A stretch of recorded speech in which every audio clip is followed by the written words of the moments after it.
नमस्कार दोस्तों क्या आपने कभी सोचा है कि सम्राट अशोक जैसे महान शासक ने ऐसा कौन सा रहस्य छुपा रखा होगा जिसे जानने की ताकत दुनिया में किसी के पास नहीं है। दोस्तों ऐसा क्या था जो इतना खतरनाक था कि उसे हमेशा के लिए छुपा दिया गया। दोस्तों यह कहानी आपने कहीं ना कहीं किसी के मुंह से या फिर यूट्यूब या किसी अन्य सोशल मीडिया पे सुनी जरूर होगी और लोग दोस्तों इसे पीढ़ी दर पीढ़ी सुनते चले आ रहे हैं, लेकिन आज तक इसे कोई जान नहीं पाया है। दोस्तों इतिहास में भी इसके प्रॉपर फैक्ट मौजूद नहीं है, बस ये कही और सुनाई हुई बातें हैं। दोस्तों कहानी है 9 अज्ञात पुरुषों की, 9 अननोन मैन्स की, जिन्हें चुना गया था इन गुप्त 9 किताबों की रक्षा के लिए। दोस्तों हर किताब में एक ऐसा ज्ञान था जो किसी भी साम्राज्य को बना या बिगाड़ सकता था, लेकिन इन किताबों का संबंध केवल इतिहास से नहीं, ये जुड़ी है हिंदू धर्म के सबसे गहरे रहस्यों से। दोस्तों आज हम आपको उन 9 किताबों के बारे में बताएंगे जो शक्ति, जीवन, मृत्यु और परलौकिक रहस्यों से भरी पड़ी है। दोस्तों इस किताब में पहले नंबर पे जो नाम आता है वो आता है एग्रीकल्चर एंड फूड प्रोडक्शन। सोचिए अगर कोई ऐसा ज्ञान हो जो पृथ्वी और जल के संतुलन को इस तरह नियंत्रित कर सके कि हर जमीन सोना उगले, यही रहस्य दोस्तों छुपा था इस किताब में। दोस्तों ऋग्वेद में कहा गया है जब जल, आकाश और पृथ्वी का संतुलन सही होता है तो प्रकृति अपनी पूरी ताकत दिखाती है। क्या अशोक ने इस ज्ञान को छुपाकर कृषि के ऐसे रहस्यों को संरक्षित किया था जो आज भी आधुनिक विज्ञान से परे हैं?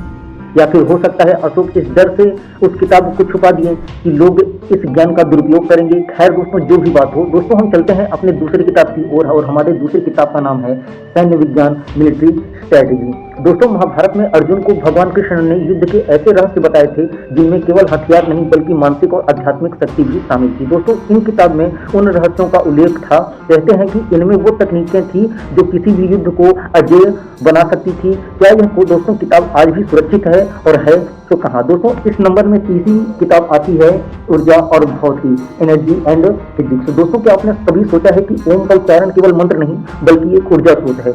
इस किताब में वह रहस्य था जो ऊर्जा को नियंत्रित कर सकता था। दोस्तों शिव के तीसरे नेत्र की ऊर्जा से जुड़ी बातें और प्रकृति की अनदेखी शक्तियों को हार्नेस करने के तरीके इसमें शामिल थे। तो दोस्तों क्या यह वही ज्ञान था जो किसी व्यक्ति को अमर बना सकता था? खैर जो भी हो, दोस्तों इस नंबर में चौथी किताब आती है दोस्तों चिकित्सा यानी कि मेडिसिन। दोस्तों आयुर्वेद को महर्षि चरक और सुश्रुत ने लोकप्रिय बनाया, लेकिन कहते हैं कि इसके मूल्य रहस्य इस किताब में छुपे थे। क्या आप जानते हैं कि आयुर्वेद में मृत्यु को टालने की विधियां थी?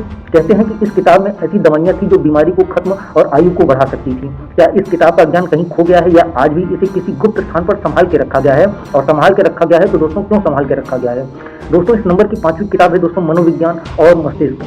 योग और ध्यान में मस्तिष्क की शक्ति को समझने का दोस्तों जिक्र मिलता है। पतंजलि योग सूत्र में बताया गया है कि ध्यान से इंसान अपनी चेतना और सोच को नियंत्रित कर सकता है। यह किताब मानसिक शक्तियों और चक्रों को जागृत करने के गुप्त रहस्यों से भरी पड़ी थी। सोचिए अगर कोई इंसान इस ज्ञान को पा ले तो वह क्या कुछ नहीं कर सकता। दोस्तों अब हमारे नंबर के अगले लिस्ट में आती है 6ठी किताब जिसका नाम है जीवन और मृत्यु के रहस्य, लाइफ एंड डेथ। दोस्तों भगवत गीता में भगवान कृष्ण ने कहा मृत्यु अंत नहीं है, यह आत्मा का नया आरंभ है। यह किताब उन्हीं गहरे रहस्यों को समेटे हुई थी।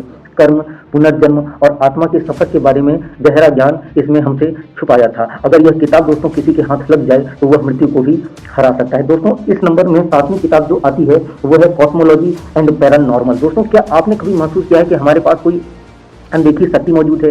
यह किताब आत्माओं, पृथ्वीलोक और अदृश्य शक्तियों से जुड़ी थी। कहते हैं कि इसमें वह ज्ञान था जिससे आप दूसरी दुनिया से संपर्क कर सकते थे। दोस्तों क्या आप लोग जानते थे कि यह ज्ञान कितना खतरनाक हो सकता है? इसलिए उन्होंने इस बुक को छिपाया। दोस्तों इस नंबर की 8वीं बुक है राजनीति और शासन, गवर्नेंस एंड पॉलिटिक्स। दोस्तों चाणक्य ने राजनीति और अर्थशास्त्र के कई रहस्य बताए, लेकिन इस किताब में शासन का परम ज्ञान था। कैसे किसी राज्य को चलाना है, कैसे जनता का दिल जीतना है और कैसे दुश्मनों को हराना है, यह सभी राज्य इसमें थे। क्या यह किताब जिसके बिना एक शासक अधूरा है? दोस्तों इस श्रृंखला की 9वीं बुक है वेदों का संकलन, नॉलेज ऑफ द यूनिवर्स। दोस्तों यह सबसे पवित्र किताब थी। इसमें वेद, उपनिषद और अन्य धर्म ग्रंथों का गुप्त सार था। इसमें वह ज्ञान था जो ब्रह्मांड के नियमों को समझाता था। यह किताब केवल उन्हीं को दी जाती थी जो इसके योग्य होते थे। तो दोस्तों सवाल यह है कि क्या यह किताब अब भी किसी गुफा या किसी जमीन के अंदर छिपी हुई है या इसे हमेशा के लिए नष्ट कर दिया गया? तो दोस्तों